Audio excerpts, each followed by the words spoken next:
guys, what is going on YouTube? What is good? This is Marv back for another episode of Marvin's Room, and today is a very special episode because I'm going to talk to you guys about brainwaves and how brainwaves are in correlation with manifesting your desires. And stay tuned to the end of this video because at the end I'm going to show you exactly how I use these brainwave states to manifest a text message from a specific person after a period of years. Okay? Now, the first brainwaves out of the 5 brainwaves we're going to talk about are the beta brainwaves. And beta is when we first wake up in the morning and we first come in contact with the light. What happens is our eyes, the optic nerves in our eyes will send a signal to the pineal gland. And the pineal gland will then produce a neurotransmitter known as serotonin. And serotonin is known as the daytime neurotransmitter. And it creates an excitatory function in the brain. And what happens is once that serotonin fires off into the brain, it starts to perceive what's going on between the inner world and what's going on between the outer world. And it does that by using the senses. So when we wake up, as soon as the serotonin starts to hit, it starts to think about our everyday things. You know, are we mad at someone? Did something happen the day prior? You know, do we have a problem with a coworker? You know, just different things that we experience in life. The serotonin starts firing off and it's letting you know, okay, I'm awake based on the senses, the 5 senses that it's using in the brain. Now, that was beta brainwaves. Now, on to alpha. Alpha brainwaves is when the complete opposite happens. When you're getting ready to go to sleep at night and the light is diminished and you no longer are perceiving things through the regular world and you become more tired, more relaxed. What happens in the alpha state is the same neurotransmitter that turns into serotonin. What happens is the pineal gland takes that neurotransmitter and turns it into melatonin. And melatonin is known as the sleep chemical, and that helps people go to sleep. Now, a way to remember this is you can say, Sarah gets you up in the morning, and then you can say, Mel puts you to sleep at night. Okay, now, what makes alpha way more real is alpha is the beginning of you perceiving and focus more so on your inner world than you are on your outer world. It's the very beginning stages of that state. You're still awake and you can still see and hear and smell and taste and touch everything that's going on in your outer world. But what happens when you begin to get into the alpha state is your brain is starting to become more focused on what's going on in the inner world rather than the outer world. Okay, now on to the third brainwave state, which is known as theta. Now, I'm gonna touch base a little bit later on why theta is so important. But theta is basically when the body falls fully asleep and the mind is still awake.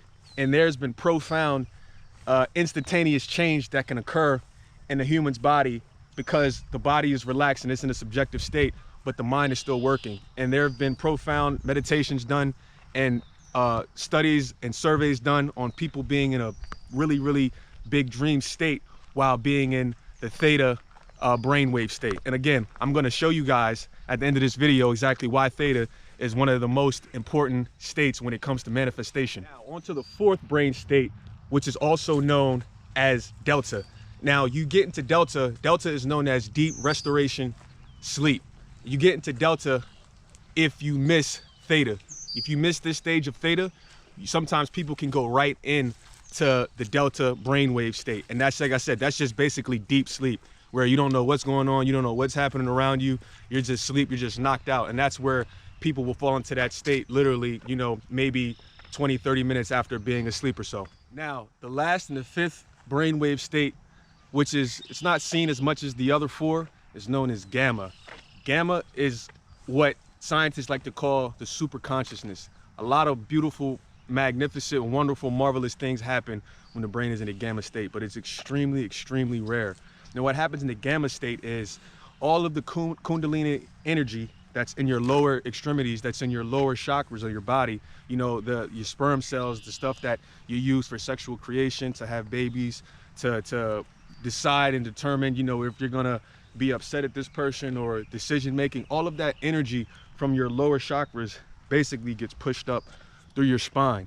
And what happens is it comes to the end of the brainstem, and at the brainstem, there's something called the thalamic gate. And what happens is all of that energy goes up through your spine and it gets to the thalamic gate, and the thalamic gate opens and that energy shoots into the pineal gland. And the pineal gland is extremely sensitive.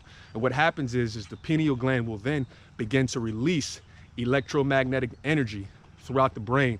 And just, I mean, profound things can occur when this state is reached in gamma. So what happens is a little bit more is the sympathetic nervous system gets turned on, switched on right along with the parasympathetic nervous system. So your fight or flight gets turned on along with being relaxed. And what happens is once that turns on, all of the energy gets released up into the pineal gland. And as I stated, the pineal gland will then begin to release electromagnetic energy all throughout the brain. And instantaneous healing has been known to occur, because what happens is when you get into the gamma state, your body is no longer in the past. Your body is no longer in the past, and you become in the present, and you get released of basically whatever past, maybe traumas, past hurts, etc., etc. Now, from ages 0 to 2, children are mainly in a delta state. However, between the ages of 2 to 6, children move into that theta state.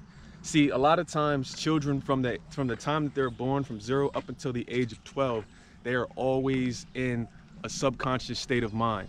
And this is where all of the programming happens for children and people in the adolescent years, preteen years. And that's why the programming of a child is so important from their time of birth up until they're 12 years old, because the mind is basically working with the subconscious. And as a lot of people that know about manifestation, they know how important and imperative it is for the subconscious mind to really be worked and programmed for whatever it is that you want to manifest. Now, why is all of this important? Because I want you guys to think about something. The great learners, the great creators of the 21st century, of the 20th century, a lot of these guys knew about this power and they tapped into it. I want you guys to think about Thomas Edison. Everyone knows Thomas Edison for creating the light bulb. And something that Thomas Edison used to do is, when he couldn't think of his problems anymore, he couldn't think of his work anymore, when he was trying to, figure out this solution, figure out, AC, DC, that sort of thing, what he used to do was he used to leave his office and he used to go sit in a chair and he used to go to sleep. And he used to have 2 metal balls in his hand. And what he would do is as he was going to sleep, he would put himself in that alpha or that theta state, and he would have those 2 metal balls in his hand. And when he would go to sleep, he would make sure that his hand and his arm was in a position to where the balls would fall out of his hand and hit the ground before he actually went into a deep sleep, before he went into delta. So what he would do is he would go to sleep, and as he was going to sleep, the balls would end up falling out of his hands, and it would wake him up before he went to that deep sleep. And when he woke up, before he went to that deep sleep, he would have new ideas. And this is why I said I would get to you guys about the theta state and why theta is so important when it comes to manifestation, because Thomas Edison, along with other great inventors, maybe Albert Einstein and some others, Tesla, they knew about these states. And so they would put themselves in these states, and they would be able to create ideas and get those ideas from the subconscious mind while being in these states before they allowed themselves to fall into deep sleep. Now, where this becomes important to my manifestation of receiving a text from a specific person is because another great law of attraction teacher that a lot of people talk about was a guy by the name of Neville Goddard. And Neville Goddard preached the same thing that people like Albert Einstein, Tesla, Thomas Edison knew, and that's getting yourself in the state, particularly the theta state. And that's how I wanted to end my video, by telling you how I use these states to be able to create the manifestation of receiving a text message from a specific person after a few years. Now, what happened was I learned about these states, and before I went to sleep at night, because as Neville Goddard talks about, he was around from the early 1900s up until, the early 70s is when he passed away, but he used to always constantly stress, get in the state, be in the state. So what I did was I began practicing getting in the state and understanding and realizing how important it is to get in that theta state when you're trying to manifest something so it could sink into your subconscious mind. So Neville always talks about getting in that state right before you go to sleep at night, getting in that alpha and then falling into that theta state to help with your manifestation. So as I was falling asleep at night, I used to imagine getting a text message from this person, and the text message just saying, hey, Marvin, it's me, blah, blah, blah, whoever the person's name is. And so that was my scene that I created as I was going to sleep at night, trying to get into the state of manifestation. So what happened, I want to say for maybe about a year, it took about a year, maybe a little bit less than a year.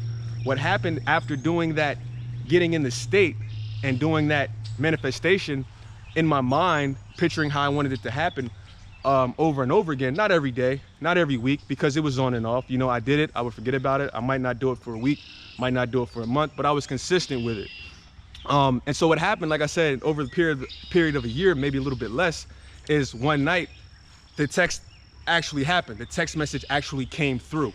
And I thought to myself when it happened, I thought, wow, you know, this really works, because that was the first time I had actually tried to use the law and to use the Theta brainwave state to actually manifest a text message from my specific person. So that was my first time in realizing, holy shit, this really works. And so from there, I went on and I used it in other avenues of my life, and the law never failed. So Neville Goddard, Thomas Edison, Albert Einstein, Tesla, the list goes on for the other spiritual law of attraction teachers. It turns out they were absolutely 100% right in manifesting by putting yourself in that theta state. And that's what I want to stress to you guys. So yeah, guys, that is exactly how I manifested a text message from my specific person.